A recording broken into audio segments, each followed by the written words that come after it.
Thank you so much, Antonina. And I would also like to thank the presenters. And they have really done an excellent work and demonstrated how they have engaged in some of the key issues that we've been discussing here, issues of food environment, our diet and health, not just diet, but healthy diet.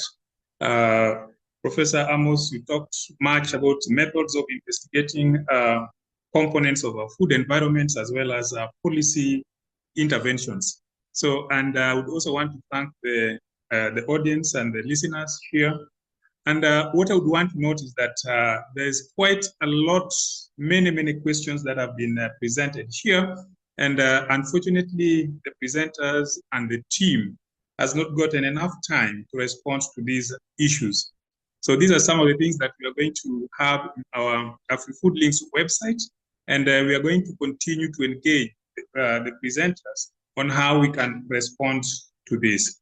As part of the key takeaway, the issues that we have noted quite important is on the understanding of our food environment, and which basically comes out as knowing the right kind of food, and not just food, and healthy food in terms of location, the type of food, etc., etc. How we engage with our social environment really determines how we also, at the end of the day, achieve a healthy food diet. What comes out also is that interventions relying on awareness, information, and education are not enough to promote healthy and sustainable food chains. We need to act on various dimensions of the food environment. And to make real change on the people's food environment and promote healthy and accessible diet for all, there is need to have some bold policy and public powers so that we can act on some of these issues.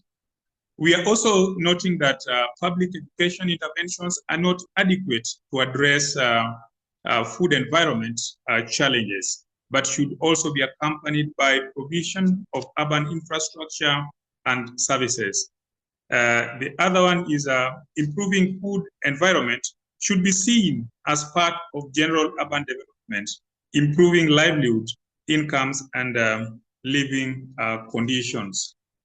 Then the easiest way to start transforming our food environment is to start at personal and as well as individual level.